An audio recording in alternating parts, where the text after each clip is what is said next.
Okay, hey everybody, and welcome to another episode of On the Wrist from Off the Cuff. Today we have a really cool review for you from a watch that I didn't even know existed until just recently, from a brand that I wasn't that interested in until just recently. So if you guys have been watching the channel, you guys saw my recent review of the Raymond Weil Freelancer Diver. I was so impressed with it that it actually did inspire me to go ahead and check out another piece from Raymond Weil. A little bit about the Raymond Weil brand. They're a Swiss-made brand, of course, founded not too long ago, back in 1976. They're an independent mid-tier brand, which is still family-owned and operated. So Raymond Weil's son-in-law actually runs the company now, which is definitely something different to see and really nice to see that there are still kind of original brands that are out there that actually are still very independent and family owned versus kind of being a revival brand or, you know, a brand that was rolled into the Swatch group during the quartz crisis. So a little bit about this type of watch. I'd consider this kind of an everyday watch, more on the dressy side for sure. But when you're looking for an everyday watch, you're going to want something that's kind of a versatile blend of sporty and dressy attributes, which I think this watch definitely has. It is the Freelancer automatic date. And it is 38 millimeters. And I gotta say, I've been really impressed with this. So let's go ahead and zoom out and get this in hand and take a closer look. So, as you can see, I mean, one of the things that first, you know, kind of speaks to me is the color play on here. That gray dial has almost a pewter finish to it. It has a real richness to the color, and then just that thermally blued seconds hand just pops really, really nicely. I don't know if the camera is going to be able to kind of catch it there.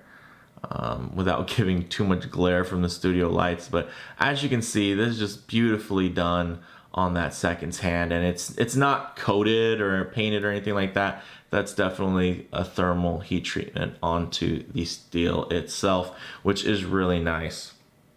So again, kind of the topic of an everyday watch, you know, blending that versatile and dressiness, that's exactly what this does. I mean, you do have that beautiful steel bracelet, which definitely makes it a little bit sporty, but then it's on a Jubilee bracelet, which, you know, has definitely a connotation to being more on the dressy side. The size, the scale at 38 millimeters is definitely more on the classic side. And then, of course, just the dial features, it definitely does play well and blend a lot of kind of those versatile features that you would expect in something that you could wear every day. And I think with this color palette here, it definitely is infinitely versatile from that standpoint.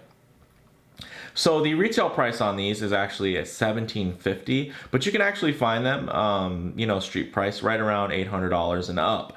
So the case diameter is 38 millimeters wide, and it does come in at a, you know, relatively thin 9.65 millimeters high, so just under 10 millimeters. And I think that is really nice for an everyday watch, especially one that's on the dressier side. And, you know, it definitely feels very robust. Just the scale, you know, this bracelet doesn't feel too thin, doesn't feel too thick. I think they just did a really good job in kind of design and execution here. Now, of course, everything is stainless steel. It has brushed and polished finishes all over the place. Looks really, really great. The crystal is a flat sapphire with AR coating, as you can see there, which definitely assists with being able to appreciate that great textured and sunburst dial. Now, the bezel is a very nicely done polished fixed bezel. And I think that definitely was the right choice here as far as, you know, the balance and the tones coming off of polished and brushed. And then on the crown, you have a non-screw down crown. It is signed really nicely and, you know, really beautifully done. And the grip on it, you know, you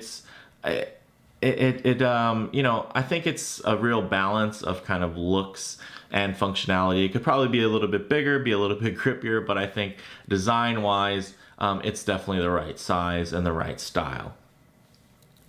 Now, let's move on to the movement. So this does have a beautiful display case back here, as you can see, and the movement is the RW 4200, which is essentially a Sellita SW200 movement. I have seen them use also ETA 2824s. You know, you'll basically, the way you can tell at a glance is if it says 25 joules, then it's the ETA. If it says 26 joules, it is the Salida. So really nicely done, and actually does have a fair amount of nice finishing on here. If I can catch it, you can see the nice perlage there. This isn't going to be a bog standard you know, Salida that you would see in, let's say, an Oris Aquis, where they just kind of painted the rotor a little bit and you know, called it a day. Here that you actually are going to get some very nice finishing, comparable to kind of that elaborate grade.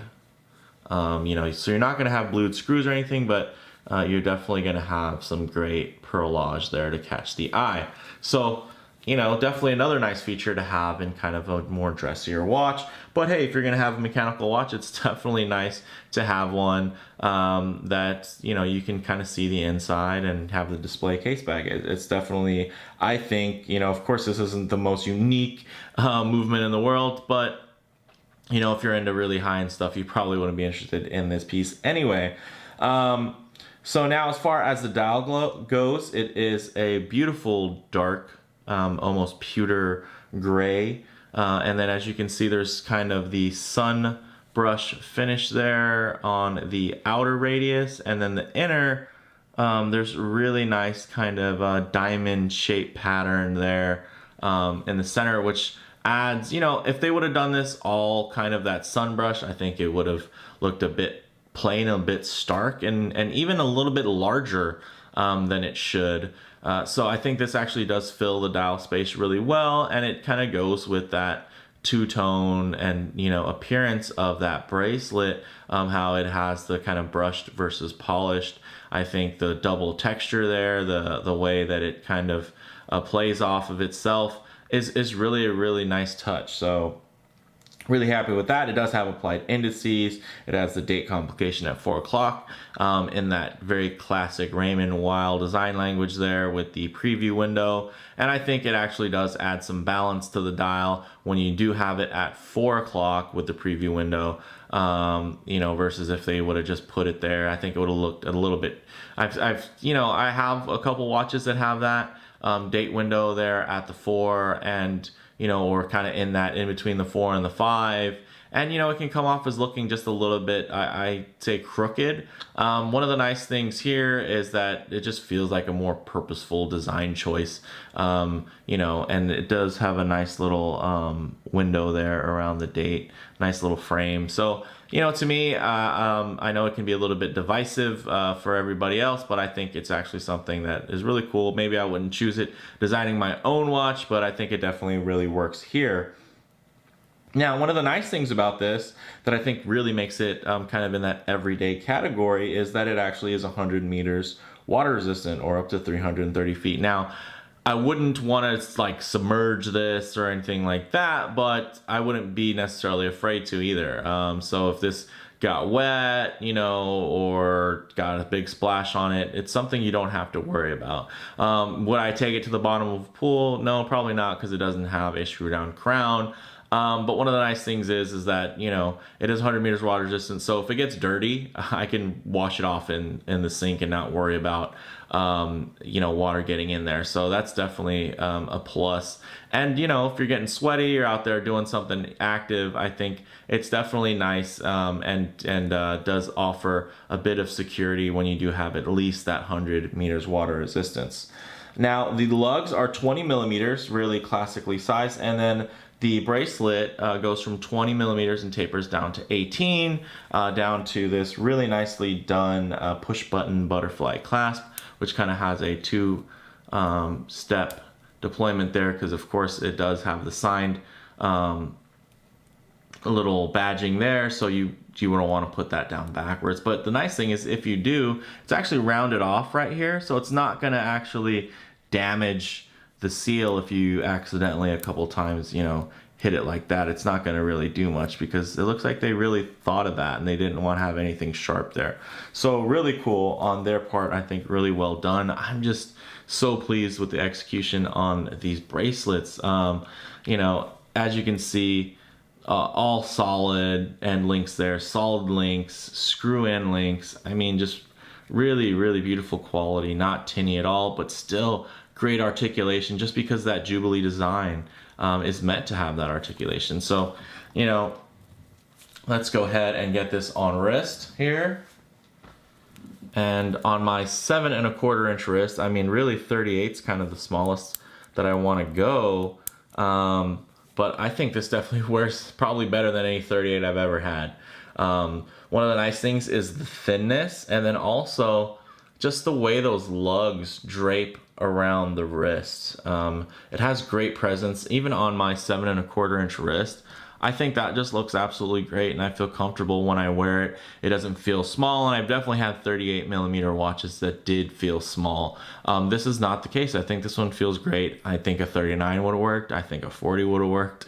They do have 42mm models, so it's basically you have your choice of a 38 or a 42, and then different types of colors and whatnot. But I think the 38 from me made it more on the dressy side, which I think complemented nicely the sporty side, which is here, the Raymond Weil Diver. So basically this really is kind of the piece that inspired me. I just was so over the moon over the finishing, and just this bracelet here, just absolutely fantastic. And I thought, hey, what a compliment to this piece would be to, you know, have kind of the other end of the spectrum, which would be something more on the, you know, dedicated dressy side, but also was versatile enough to kind of wear every day. So I think this is definitely a beautiful kind of pair to have together. Let me get them a little bit closer here so you can kind of see. These bracelets are just so well executed, definitely better than anything you're going to find, you know, in the aftermarket. You know, there are a lot of different offerings as far as kind of aftermarket Jubilees you can kind of mod your Seikos with and whatnot. And then there's, you know, Jubilee bracelets kind of out of the box from other companies. You know, I'd say short of Rolex, you're really not going to find a Jubilee bracelet of higher quality and fit and finish, or maybe just even a bracelet at all. I mean, just the Jubilee design alone is really nice, and I think very underappreciated. And then executed to this level, it is really tough to kind of argue with that. Just beautifully done. So, you know, on the wrist, it is very flat and thin. I mean, it just feels great and well proportioned, very balanced, similar to the Diver. I think that it just has really dialed in specs, you know, for the price, as well as kind of the shape. Everything just kind of is very cohesive and comes together. You know, there are, as I've covered, as far as model variants go, there are a lot of different variants. There's different special editions. Some are on bracelets, some are on leather, some are on, I think they even have rubber for these variants if you're going to get one that is in the 42 or 43mm range. I believe they're 42s.